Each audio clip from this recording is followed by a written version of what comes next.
विद्यार्थी मित्रांनो नमस्कार. आपण मागच्या आपल्या व्हिडिओमध्ये सरफेस टेन्शन आणि सरफेस एनर्जी यामधलं रिलेशन बघितलं होतं. आज आपण बघणार आहोत what is mean by angle of contact.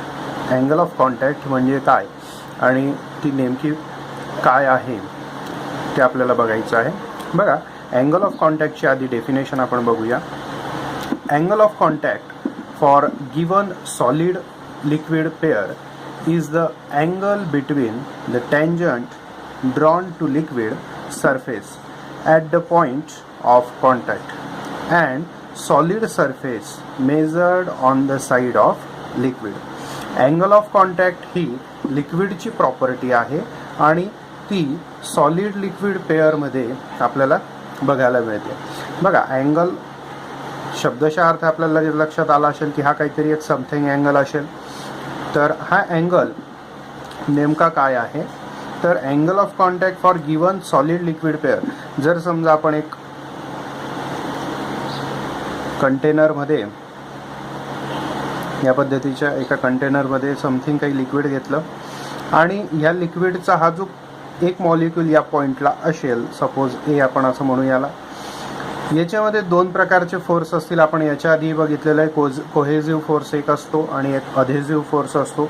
Cohesive force हा सेम मॉलिक्यूलमध्ये असतो आणि अधेसिव्ह फोर्स हा डिफरंट मॉलिक्यूल्समध्ये सबस्टन्स वेगवेगळे असले तर त्याच्यामध्ये अधेसिव्ह टाईपचा फोर्स असतो. तर कोहेसिव्ह टाईप ऑफ फोर्स याच्यावर अप्लाय झाल्यानंतर सॉलिड लिक्विड पेअर असं म्हटलंय. बघा, डेफिनेशनमध्ये काय म्हटलेलं आहे, सॉलिड लिक्विड पेअर. तर सॉलिड लिक्विड पेअर म्हणजे काय, तर हे कोणतं तरी एक सॉलिड ग्लास असेल, स्टील असेल, कोणत्याही प्रकारचं जे कंटेनर असेल त्याचं ते सॉलिड, आणि लिक्विड कोणतंही असू शकतं. आपल्याला तीन प्रकारचे लिक्विड बघायचे आहेत. Which partially wets the solid, which does not wets the solid, अशा प्रकारचे, आणि which totally wets the solid, अशा तीन प्रकारचे लिक्विड आपल्याला बघायचे. बघा, प्रॉपर कन्सेप्ट काय आहे. ज्या वेळेला इथं अँगल तयार होतो तर pair is angle between the tangent drawn to the liquid surface. हे जे लिक्विड सरफेस आहे, या लिक्विड सरफेसला जर एक टेंजंट आपण ड्रॉन केला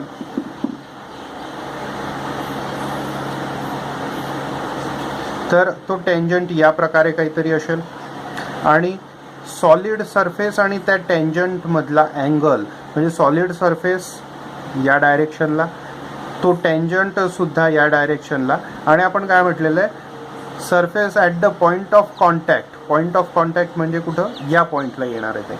and solid surface measured on the side of liquid. On the side of liquid म्हणजे काय, हे एअर आहे या पॉइंटला, इथं लिक्विड आहे, आणि on the side of liquid म्हणजे तो अँगल कोणत्या बाजूला मेजर करायचा आपल्याला, लिक्विडच्या बाजूला. आता हे प्लेन असल्यामुळे आपल्याला लगेच लक्षात येणार नाही, पण हेच जर मी अशा पद्धतीने जर मी काढलं तर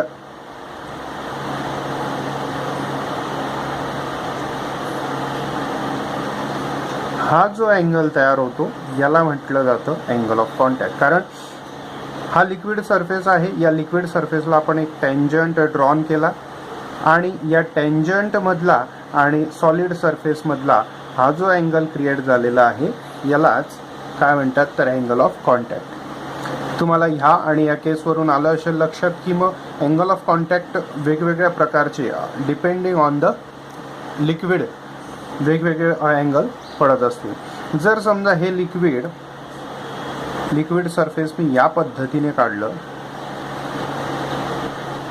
तर हे लिक्विड जर ह्या पद्धतीने कॉन्केव टाईप जर असेल, कॉन्व्हेक्स टाईप जर असेल, तर याचा टेंजंट या डायरेक्शनला जाईल आणि या टेंजंट मधला आणि सॉलिड सरफेसच्या या दोघांमधला अँगल आपल्याला काढायचा आहे. म्हणजे या ठिकाणी अँगल ऑफ कॉन्टॅक्ट थिटा कोणता असेल, तर ह्या पद्धतीचा असेल.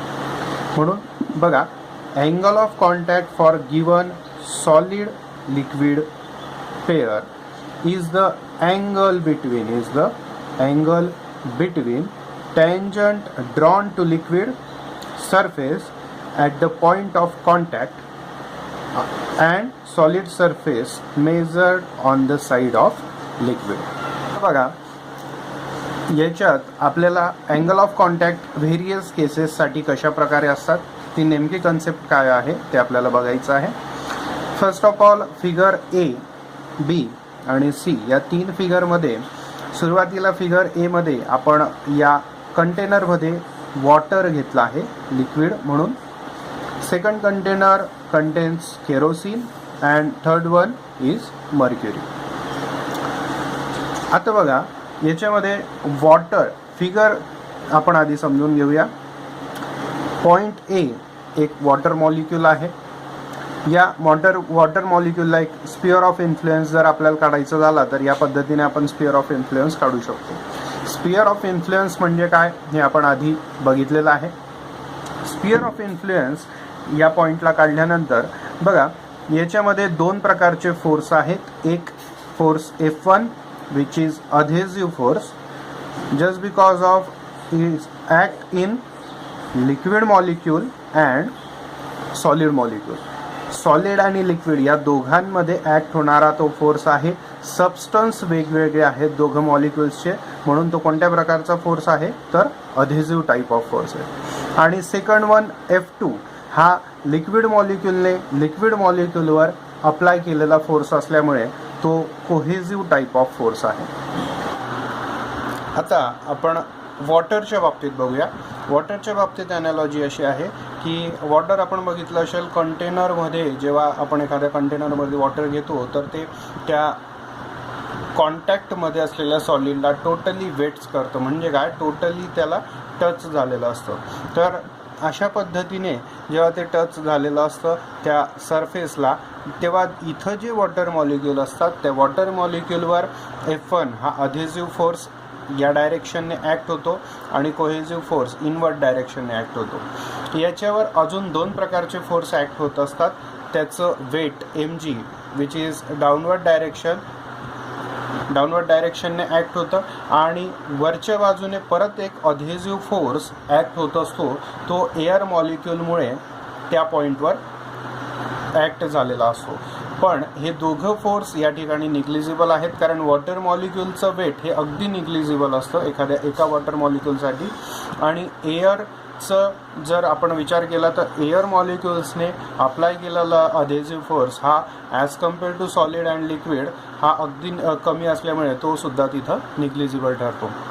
म्हणून आता याच्यावर अप्लाय झालेले 2 फोर्स या पद्धतीने F1 अधेसिव्ह force, F2 cohesive force आणि या दोघांचा रिझल्टंट R हा त्या सरफेस कॉन्टॅक्ट सरफेसवर येत असल्यामुळे याचा टँजंटसुद्धा याच कॉन्टॅक्ट सरफेसला येतो. हे टोटली या पॉईंटला असल्यामुळे याचा टँजंट जर आपण काढायचा प्रयत्न केला तर हा टँजंटसुद्धा या डायरेक्शनला येतो आणि रिझल्टंट फोर्ससुद्धा या डायरेक्शनला आहे. आणि जो कॉन्टॅक्ट आहे तो आपण आधीच बघितला आहे की अँगल ऑफ कॉन्टॅक्ट जर मेजर करायचा असेल तर in the side of liquid आणि angle made by the tangent with the solid surface आणि टँजंट हे एकाच लाईनला असल्यामुळे इथं अँगल किती तयार होतोय तर 0 एवढा अँगल ऑफ कॉन्टॅक्ट तयार होतो. म्हणून वॉटरच्या बाबतीत एक लक्षात ठेवायचं the liquid which totally wets the solid made the angle of contact 0. Example त्याचं आहे वॉटर. दुसऱ्या याच्यात आपण बघूया. बघा दुसरी केस आहे केरोसिनसाठी.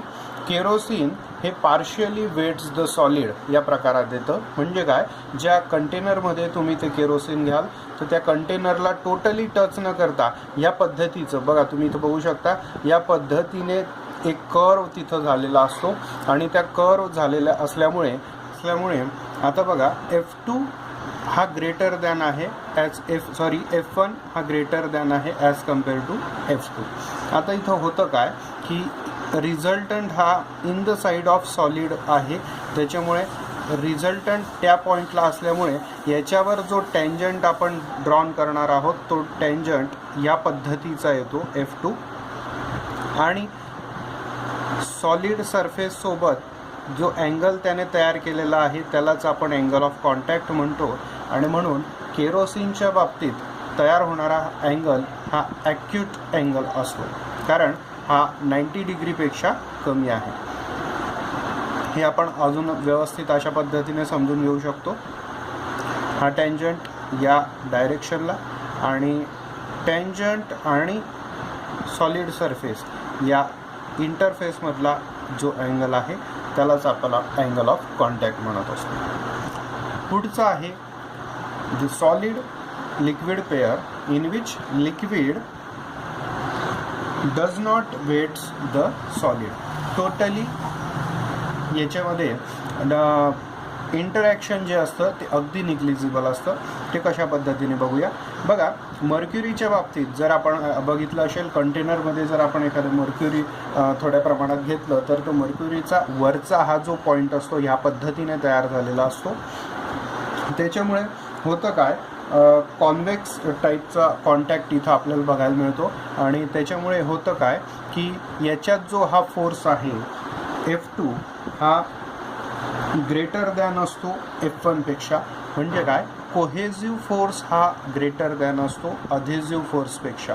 आणि कोहेजिव्ह फोर्स मॅक्झिमम असल्यामुळे, कारण इथं लक्षात ठेवण्यासाठी सारखी ॲनॉलॉजी एकच आहे, liquid totally wets the solid जर असेल तर तिथं मॅक्झिमम फोर्स कोणता अप्लाय होतो, तर अधेजिव्ह फोर्स अप्लाय होतो.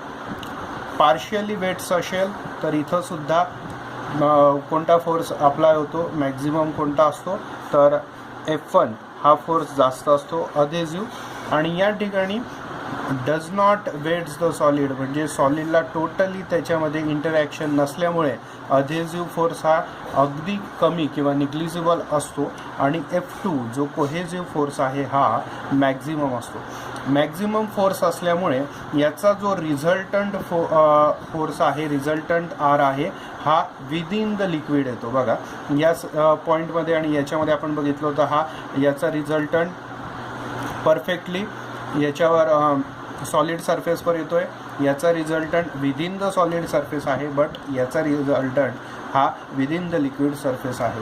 आणि त्याच्यामुळे याचा जो आपण म्हणू शकतो त्याला जो टँजंट आपल्याला ड्रॉन करायचा आहे तो टँजंट आपल्याला लिक्विड सरफेसला टच करायचा आहे. लिक्विड सरफेसला असतो तो टँजंट. लिक्विड सरफेस या डायरेक्शनला असल्यामुळे टँजंटसुद्धा या वरच्या डायरेक्शनला जाईल. आणि या टँजंटमधला आणि या सॉलिड सरफेसमधला अँगल म्हणजेच अँगल ऑफ कॉन्टॅक्ट असतो. म्हणून तो अँगल या पद्धतीने आपल्याला दाखवता येईल. आणि जर आपण विचार केला तर बघा, हा अँगल 90 डिग्रीपेक्षा जास्त आहे. आणि म्हणून हा कोणत्या प्रकारचा अँगल आहे, तर ऑब्च्युअस टाईप ऑफ अँगल आहे. या प्रकारे आपण या तिघ केससाठी थोडक्यात असं लक्षात ठेवू शकतो की liquid which totally wets the solid, angle of contact is 0, example is water. Liquid which partially weights the solid, angle of contact is acute, example is kerosene. Liquid which does not weight the solid, angle of contact is obtuse and example is mercury.